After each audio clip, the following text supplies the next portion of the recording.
राम कथा सुंदर करतारी। आप जानते हैं ना, जब कभी खेतों को जो रखवाले रखाते थे, अगर चिड़िया बैठ जाए तो ताली बजाते थे। उसी तरह से हमारे अध्यात्म में, जीवन के अंदर में जब संदेह रूपी पक्षी आ जाएं, क्योंकि संदेहात्मा विनश्यति दुचित कतहु परतोष न लहि। जिसका चित्त दो बातों में बट गया हो, उसे कभी भी परितोष शांति की प्राप्ति नहीं होती। संस्कृत शास्त्र कहते हैं संदेहात्मा विनश्यति, जिसकी आत्मा में संदेह किसी प्रकार का परमात्मा के प्रति, सद्गुरु के प्रति, वह नाश को प्राप्त हो जाता है। विनश्यति। इसलिए ये राम कथा को श्रवण करने से वो संदेह सारे के सारे नष्ट हो जाते हैं। इस कथा का शुभारंभ ही एक संदेह से ही होता है। पहले तो मंगलाचरण है 7 श्लोकों में। वर्णा नाम अर्थ सिंहा नाम रसा नाम छंद सामपी मंगला नाम चकर तारो बंदे वाणी विनायक। गोस्वामी जी कहते हैं, मैं वर्णों की वंदना करता हूं, वर्णों के अर्थ संग की वंदना करता हूं। चाहते तो कह सकते थे वर्णा नाम अर्था नाम, लेकिन उन्होंने वर्णा नाम के साथ में अर्थ संज्ञा नाम कहा। अर्थ संज्ञा नाम कहने का तात्पर्य यह है कि हमें एक चौपाई का एक अर्थ नहीं चाहिए, अर्थों के समूह चाहिए। एक प्रोफेसर हमको मिले बीएचयू के, उन्होंने कहा कि महाराज गोस्वामी तुलसीदास जी थोड़ा एक काम और कर जाते तो बड़ा अच्छा होता। उनका कौन सा काम? बोले वो अपने हाथ से ही रामचरितमानस की चौपाइयों की टीका और लिख जाते, अर्थ भी लिख जाते। बोले उससे क्या फायदा होता? बोले उससे फायदा ये होता है, ये जो वक्ता लोग बैठ करके एक चौपाई को घंटों घंटों, बोले एक अर्थ ये हुआ, एक अर्थ ये हुआ, एक अर्थ ये हुआ, एक अर्थ ये चक्कर ही नहीं पड़ता। क्या अर्थ है वो गोस्वामी तुलसीदास जी खुद ही लिख जाते, मामला समाप्त। लेकिन कहाँ है सुनहि अनुमोदन करहु, कहाँ है सुनहि अनुमोदन करहु। ते प्राणी भव सागर तरहु, ते प्राणी भव सागर तरहु। कहाँ है सुनहि अनुमोदन करहि, कहाँ है सुनहि अनुमोदन करहि। ते प्राणी भव सागर तरहु, ते प्राणी भव सागर तरहु। इसलिए जो इसको पढ़ते हैं, सुनते हैं और अन्यान्य अपने मतों की स्थापना करके उसका अनुमोदन करते हैं, यानी दूसरे दूसरे अर्थ देते हैं, वस्तुतः यही राम कथा का माधुर्य है। एहिमा अनुचर सत्य सौपाना। अगर गोस्वामी तुलसीदास जी वो कर जाते तो फिर हम जिस आनंद की लहरियों में तरंगायत होते हैं, वो सौभाग्य ही समाप्त हो जाता। इसलिए गोस्वामी जी ने बहुत अच्छा किया। कभी कभी किन्हीं किन्हीं कविताओं का अर्थ खुद रचयिता को मालूम नहीं होता है कि इसमें छंद क्या है, इसमें अलंकार क्या है, इसकी भाव गरिमाएं क्या हैं, जो दूसरे विद्वान उनको प्रतिष्ठापित करके चले जाते हैं।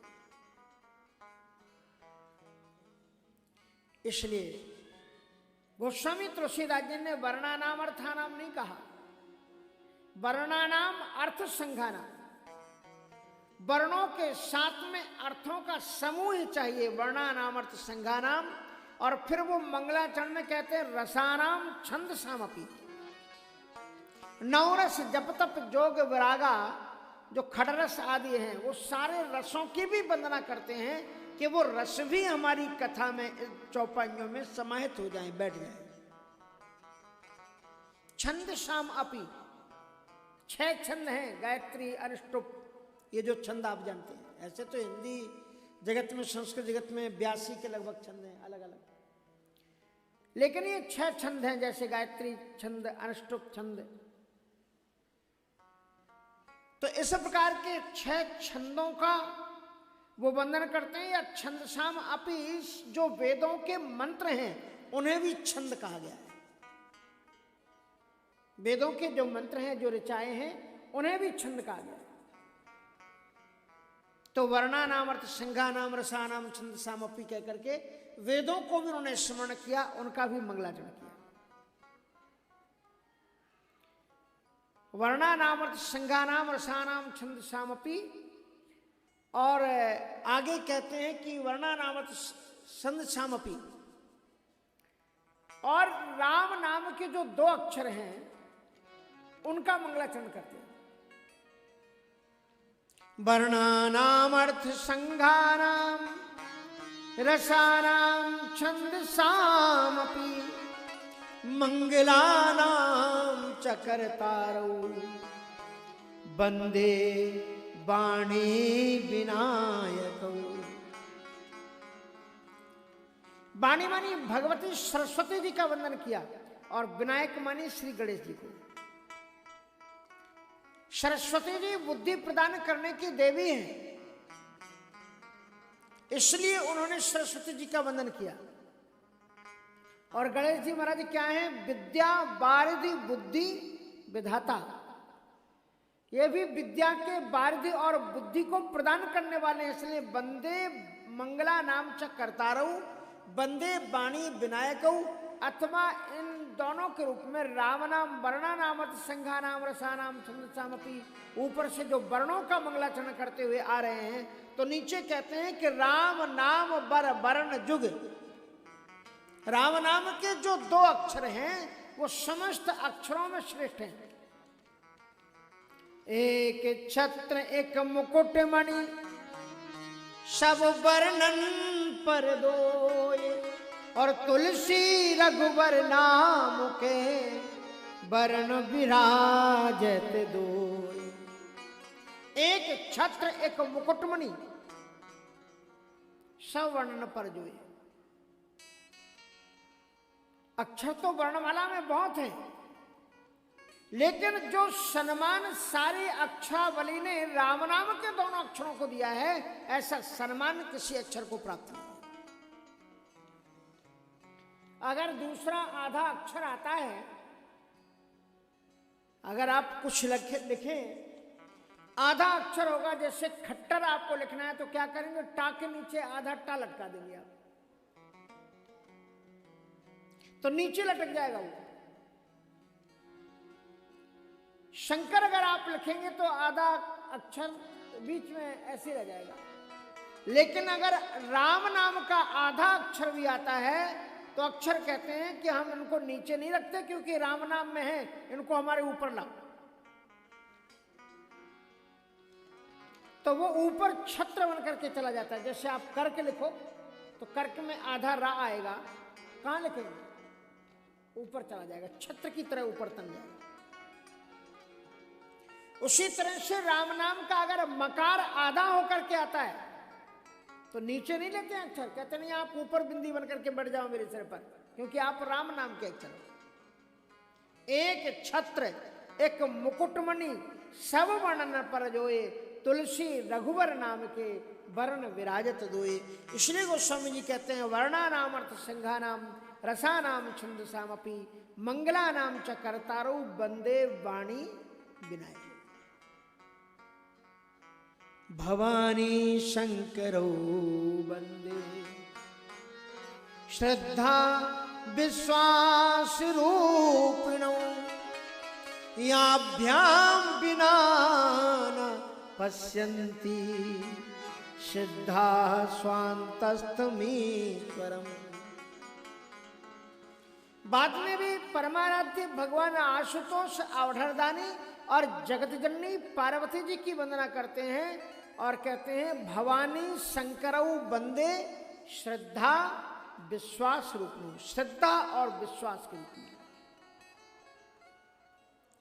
लेकिन जब हम विश्वास की बात करते हैं तो विश्वास के साथ में एक शब्द और जुड़ जाता है और वो शब्द है अंध। जब गोस्वामी जी ने विश्वास की बात की तो प्रश्न ये कर दिया कि आप किस विश्वास की बात करते हैं? अंधविश्वास। विश्वास का मतलब यह है कि विश्वास मानी एक अंधेरी गुफा जिसमें रखी हुई चीज परिलक्षित ना होती हो, दिखाई ना पड़ती। तो जब आप किसी को अपने तर्क के द्वारा समझा ना पाए तब आप कहें विश्वास करो। ये तो विश्वास की बात है। श्रद्धा विश्वास रूप लो। तो गोस्वामी जी से कहा आपका विश्वास कैसा है? अंधविश्वास है। गोस्वामी तुलसीदास जी महाराज कहते हैं आप किस विश्वास पर विश्वास करते हैं? कबीर साहब जी ने कहा कि आंखों देखी सांच। हम जो आंखों से देखते हैं उसी पर विश्वास करते हैं। पीठ पीछे की बात का क्या भरोसा? आंखों देखी सांच। तो गोस्वामी जी ने कहा कि आपको अपनी दो आंखों पर ही तो भरोसा है, लेकिन ये दो आंखों की भी देखी हुई बात कभी कभी असत्य हो जाती है। नीतिकारों ने कह दिया यत्र यत्र बन्नी यत्र यत्र तत्र तत्र धूम। जहां जहां अग्नि है वहां वहां पर धुआं है। यानी धुआं देखो तो अग्नि का अंदाजा लगा लो कि यहां पर धुआं है तो यहां अग्नि है। अनुमितिकरणम अनुमानम। पर कहते नहीं, ये आपका अनुमान गलत हो सकता है। ये धुआं देख करके अनुमान लगाना कि वहां पर अग्नि भी होगी ये गलत हो सकता है, क्योंकि ठंडी के समय में या गर्मी के समय में हिमालय में जाओ तो वहां पर तो धुआं उड़ता ही रहता है। सायंकाल सत्र में आप गांव की तरफ प्रवेश करो तो ऊपर से धुआं उठता नजर आता है, तो क्या वहां आग लगी है? इसलिए कभी कभी दो आंखों का देखा हुआ भी असत्य हो जाता है। रामचरितमानस के प्रारंभ में जो विश्वास प्रतिष्ठापित है वो अंधविश्वास नहीं है। इस विश्वास के 5 नेत्र हैं। ये शिव है। भगवान शंकर जी के 5 मुखारविंद हैं और 5 मुखारविंदों में 3-3 नेत्र हैं। तो कितने नेत्र हो गए? 5 तिया 15। ये जो रामचरितमानस का जो विश्वास है ये अंधा विश्वास नहीं है, ये 15 नेत्रों वाला है। और इसने 15 नेत्रों से इष्टदेव को देखा है। शंकर राम रूप अनुरागे। शंकर राम रूप अनुरागे। नयन पंचे 10 अति प्रिय लागे। नयन पंचे 10 अति प्रिय लागे। शंकर राम रूप अनुरागे। शंकर राम रूप अनुरागे। नयन पंचे 10 अति प्रिय लागे। नयन पंचे 10 अति प्रिय लागे। तो गोस्वामी जी कहते हैं कि भवानी शंकरऊ बंदे श्रद्धा विश्वास होती है। और ये श्रद्धा आपकी कैसी है? श्रद्धा एक ऐसी होती है जो आज है और कुछ दिन के बाद में श्रद्धा नष्ट हो जाती है। तो तुम कौन सी श्रद्धा लेकर के आए हो? तो कहा मेरी जो श्रद्धा है वो तपी हुई है, परीक्षित की हुई है। ये जो पहले जिज्ञासा बनकर के आई है सती के रूप में, जिसने सीता का रूप धारण किया है, फिर उसने अपने शरीर को छोड़ा है और दूसरे रूप में जो श्रद्धा पैदा हुई है ये इतनी अटूट श्रद्धा है कि इस श्रद्धा को हिलाया ही नहीं जा सकता है। सती तो श्रद्धा पार्वती जी तो सीधे कह देती हैं कि कोटि जन्म लग अगर हमारी बरौ शंभु नत रहो कुमारी। अपने गुरु में पार्वती जी की ऐसी श्रद्धा है ऐसी श्रद्धा है कि वो जिन शंकर जी के लिए तपस्या कर रही हैं उनके लिए स्पष्ट कह देती हैं कि तजौन नारद कर उपदेशु और आप कहें सतबार महेशु। मैं अपने गुरु के चरणों में इतनी श्रद्धा रखती हूं कि यदि मेरे गुरु के प्रतिकूल भड़काने के लिए मेरे भगवान भी आ जाए शंकर जी, तो भी मैं उनके कहने से भी अपने गुरु के वचनों का त्याग करने वाली नहीं। तजौन नारद कर उपदेशु आप कहें सतबार महेशु, ये श्रद्धा है। तो भवानी शंकरौ वंदे श्रद्धा विश्वास रूपिणौ याभ्याम विना न पश्यन्ति सिद्धा स्वान्तस्तुमीश्वरम् वंदे बोधिमयं नित्यं गुरुं शंकर रूपिणम् यमाश्रितो हि वक्रोऽपि चन्द्रः सर्वत्र वन्दिते। तो बहुत सुंदर मंगलाचरण है। और यहीं से फिर कथा रामचरितमानस में जो शुरू होती है अन्यान्य रामायणों से अलग, गोस्वामी तुलसीदास जी कहते हैं कि एहि मऊ आदि मध्य अवसाना प्रभु प्रतिपाद्य राम भगवान। एहि मऊ आदि मध्य अवसाना प्रभु प्रतिपाद्य राम भगवान। एहि मऊ आदि मध्य अवसाना एहि मऊ आदि मध्य अवसाना प्रभु प्रतिपाद्य राम भगवान। प्रभु प्रतिपाद्य राम भगवान। गोस्वामी जी कहते हैं अन्यान्य रामायणों से हटकर के रामचरितमानस में एक विशेषता है। क्या विशेषता है? बोले एहिमौ आदि मध्य और अवसान। इस राम कथा के प्रारंभ में, इस राम कथा के मध्य में और इस राम कथा के अवसान में एक ही बात बार बार बताई गई कि प्रभु प्रतिपाद्य राम भगवाना। राम साधारण राजकुमार नहीं है, राम साधारण इंसान नहीं है, प्रभु प्रतिपाद्य राम भगवाना। यही विशेषता है कि इसमें इष्टदेव के स्वरूप का चित्रण किया गया है। वाल्मीकि रामायण में कभी कभी लोग भ्रम कर बैठते हैं कि साधारण मनुष्य के रूप में राम जी को दिखाया गया है। वाल्मीकि रामायण में एक जगह पर भगवान श्री राम जी जब भरत जी आए और मिलकर के चले गए, ये रामचरितमानस में आप नहीं पाएंगे। जब वो मिलकर के चले गए तो उसके बाद में राम जी ने लक्ष्मण जी को बुलाया, कहा लक्ष्मण पता नहीं मेरी माँ के साथ में लोग कैसा व्यवहार करें, इसलिए मैं तो तुम्हें ये समझा रहा हूं कि तुम यहां से लौट जाओ। जब भरत जी चले गए उसके बाद कहते हैं लक्ष्मण जी मेरी बात मानो, तुम हमारी माता जी की भी सुरक्षा रखना और अपनी माता जी की भी सुरक्षा रखना, इसलिए तुम यहां से चले जाओ। जानकी जी को भी फिर समझाया, कहा कि कम से कम तुम अपनी सास के लिए ही चले जाओ। मानी कभी कभी उनमें ऐसा संदेहास्पद जैसी स्थिति आ जाती है। लेकिन रामचरितमानस के प्रभु श्री राम जी एहि महो आदि मध्य अवसाना प्रभु प्रतिपाद्य राम भगवाना कभी भी आत्म स्वरूप को विस्मृत करते ही नहीं है। केवल जब लक्ष्मण जी को शक्ति लगती तो लगता है, लेकिन ऐसा होता है।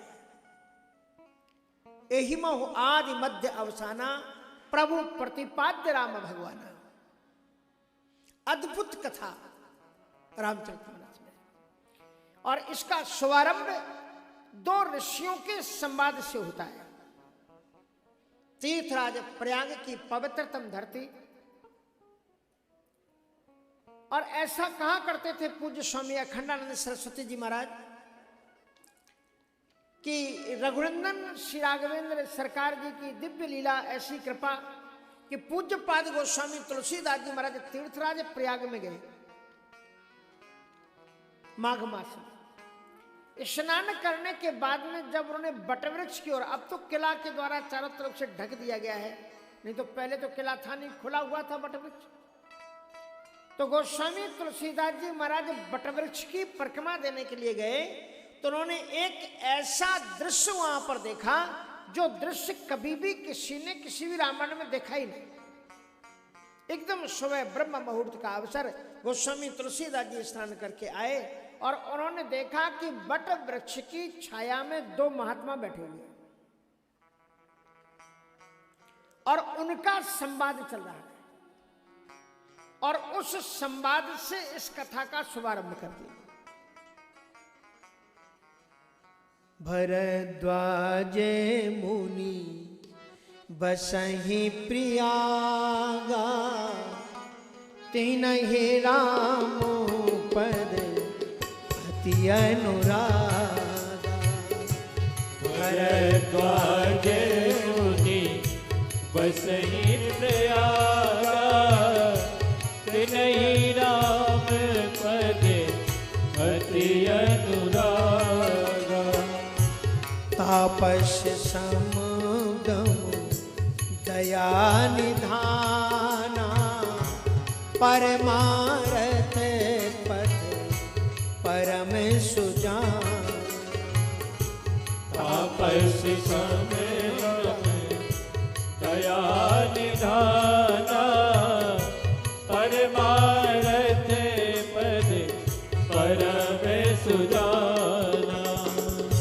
माघे मकर गति रवि जब होई, माघ मकर गति रवि जब होई।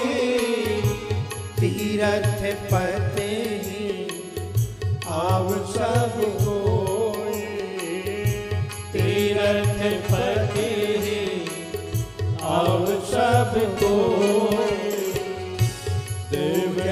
माधव पद जल जाता, परस अखय बट हर संहिता।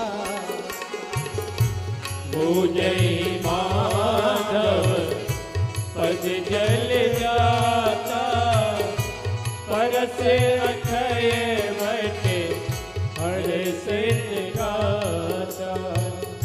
दिव्य दर्शन, दिव्य झांकी। भरद्वाज मुनि बसहि प्रयागा। महर्षि भरद्वाज जी तीर्थराज प्रयाग में निवास करते थे। अत्यंत तपोनिष्ठ संत, जिनके अंदर में जो 9 लक्षण भगवद गीता में बताए गए हैं, शमोदमस्तपा शौचम क्षांति राजर्व में ऊंचा, ज्ञान विज्ञान मास्तक्यम ब्रह्म कर्म स्वभावजम, तापस समदम दया निधाना। सारे के सारे लक्षण उनके जीवन में प्रौढ़ता के साथ में विद्यमान थे। शमोदमस इंद्रिय समन, समो का मतलब यह है कि समत्तम योग मुच्यते, सभी में ईश्वर दर्शन करने की उच्च कोटि की वृत्ति आ जाना। शून्य चौ सुपाके चा पंडिता समदर्शन, और ये बिना तप के संभव नहीं है। तप मानी जब आप इंद्रियों को तपा लें, मन वाणी को तपा लें, चिंतन को तपा लें, क्रिया पद्धति को तपा लें, तभी ये संभव है, तब आपका सम शुरू हुआ। समत्तम योग मुच्यते, प्राणी मात्र के सुख दुख की अनुभूति आपके जीवन में आ सके। आत्माओपमेन सर्वत्र समम पश्यति अर्जुनो, सुखम वा यदि वा दुखम सा योगी परमो मता। आत्माओपमेन सर्वत्र समम पश्यति अर्जुन, आत्मवत सर्वभूतेषु यह सा मामेति में प्रिया। जो अपनी आत्माओं के समान ही समस्त प्राणियों के सुख दुख की अनुभूति कर सकता हो, उसी को। भरद्वाज जी महाराज कोई साधारण संत नहीं है। तापस सम दम दया निधाना, और इसके साथ साथ में जब हम तपस्वी हो जाते हैं तो आत्मनोन्मुखी हो जाते हैं। हम किसी से मिलेंगे नहीं, हम किसी से बात नहीं करेंगे, कर्मकांड में बाधा पड़ जाएगी, कई चीजें अपरस सपरस का भेद पैदा हो जाता है। लेकिन इतनी उच्च कोटि की साधना होने के बावजूद भी भरद्वाज जी महाराज कैसे हैं? परमार्थ पथ परम सुजाना, निरंतर परोपकार में लगे रहते हैं। दूसरे प्राणियों को भगवत भक्ति के माध्यम से ठाकुर जी की ओर प्रवृत्ति कैसे पैदा हो, इसमें लगे रहते हैं। परमार्थ, सबसे बड़ा परमार्थ क्या है? सबसे बड़ा परमार्थ है कि किसी भी प्राणी के मन में आप ठाकुर जी का प्रेम जगा दो, इससे बड़ा उपकार और कोई भी नहीं है। और ये कार्य निरंतर महर्षि भरद्वाज जी करते हैं। तापस समदम दया निधाना, परमार्थ पथ परम सुजाना। और इसलिए वो क्या करते हैं कि माघ मकर गति रवि जो हुई, माघ के महीने में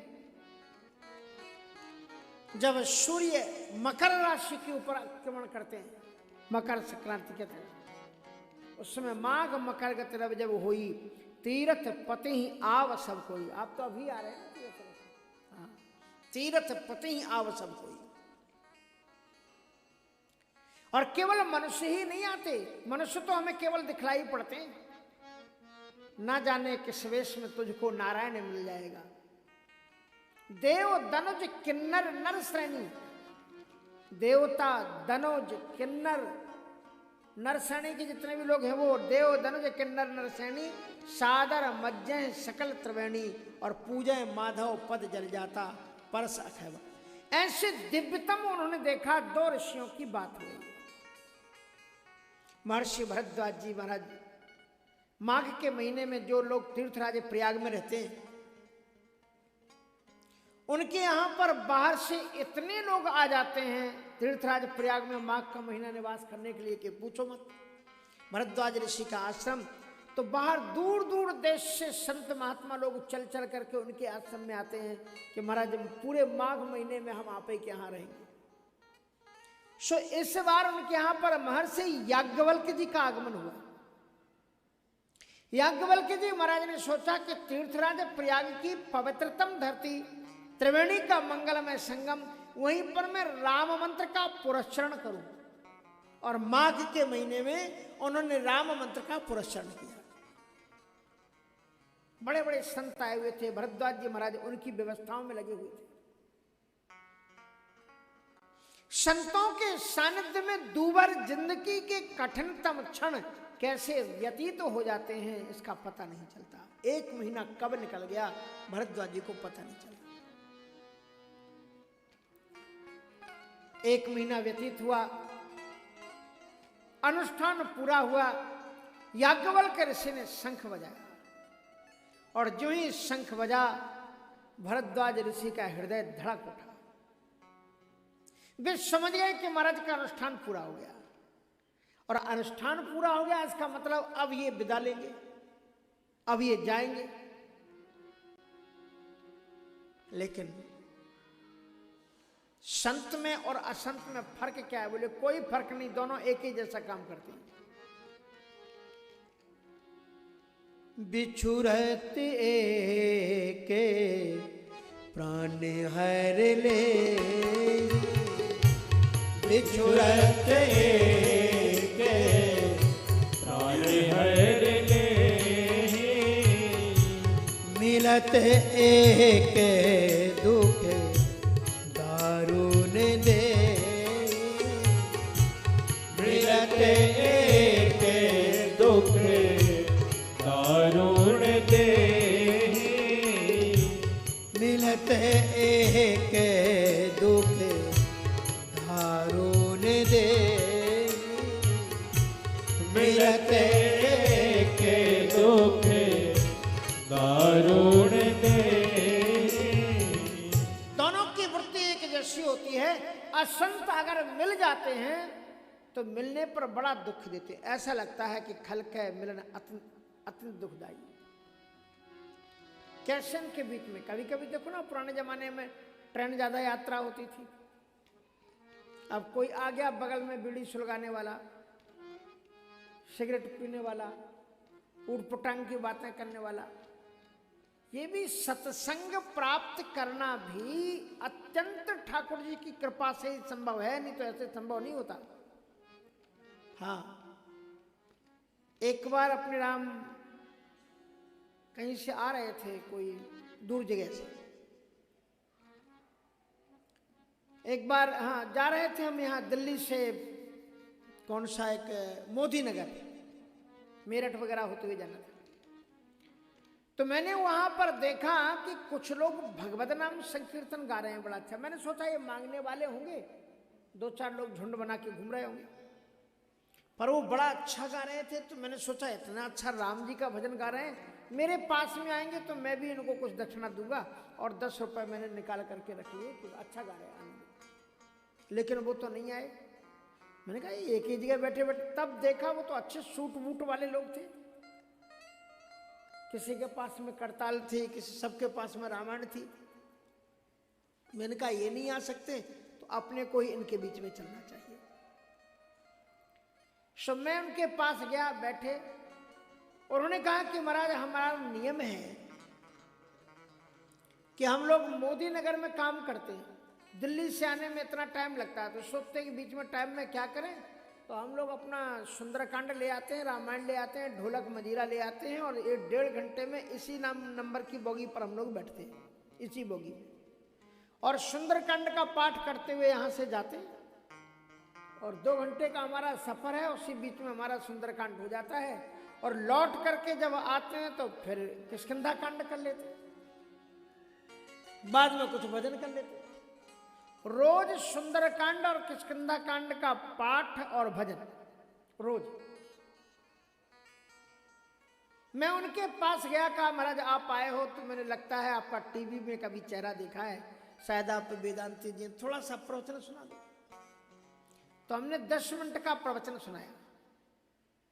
बोले महाराज बड़ी कृपा की, आप हमारे बीच में पधारे, आगे भी ऐसी कृपा बनाए रखना। और अपना एड्रेस दिया उन्होंने कि अगर आप दिल्ली से मेरठ की ओर जा रहे हो तो प्लेटफॉर्म नंबर ये, गाड़ी नंबर ये, बोगी नंबर ये, इसी में हम लोग जाते हैं, तो आप इधर आ जाना सुबह में जा रहे हो, और लौट रहे हो तो लौटते टाइम की भी गाड़ी और टाइम उनका सब बता रहा हूं। ये पता था सत्संग का। मैं दूर बैठा हुआ था, उनकी सत्संगमयी वृत्ति को देख करके वहां से उठ करके उनके बीच में चला गया। और एक बार मैं अंबाला से आ रहा था, पता नहीं दीनदयाल जी थे कि नहीं, उस बार शुरू की कथा में थे क्या? हाँ,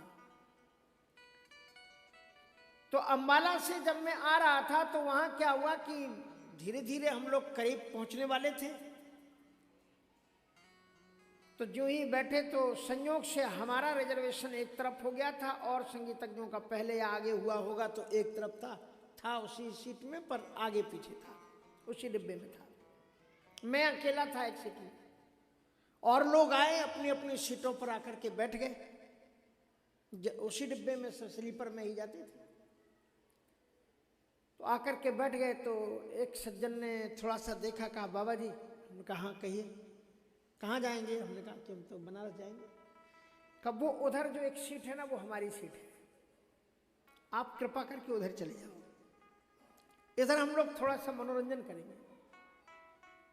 और उन्होंने चारों ने अपने अपने पांव फैलाए और एक चद्दर डाल ली, और फिर वो क्या होता है कागज के टुकड़े, अपना ताश निकाल ली।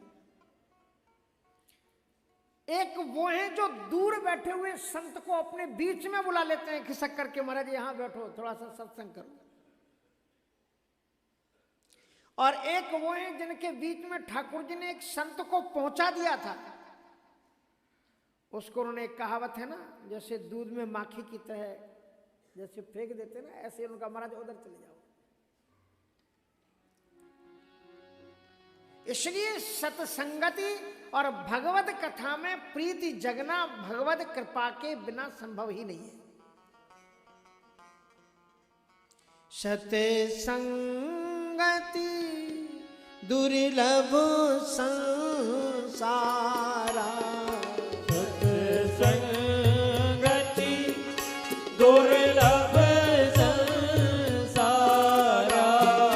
निमिष दंड हरि एक बारा निमिष दंड हरि एक बारा सत्संगति दुर्लभ संसारा सत्संगति दुर्लभ संसारा निमिष दंड हरि एक बारा अनिमेष दंड हरि एक बारा सत्संग अत्यंत दुर्लभ है। इतने बड़े उच्च कोटि के सिद्ध संत महर्षि याज्ञवल्क्य जी महाराज का हृदय फपक उठा कि अरे इनका संकल्प पूरा हो गया, अब ये महात्मा चले जाएंगे। उन्होंने सोचा याज्ञवल्क्य जी जैसा ज्ञानी संत को प्राप्त करना भगवत कृपा से ही संभव है। सेठ ठाकुर जी में ठहरे हुए संत बगैर भगवत कृपा के नहीं मिलते। गोस्वामी जी ने लिखा है कि संत विशुद्ध मिलहि पारते संत विशुद्ध मिलहि पारती चित भाई राम कृपा कर भाई राम कृपा कर तेरे भाई राम कृपा करिए।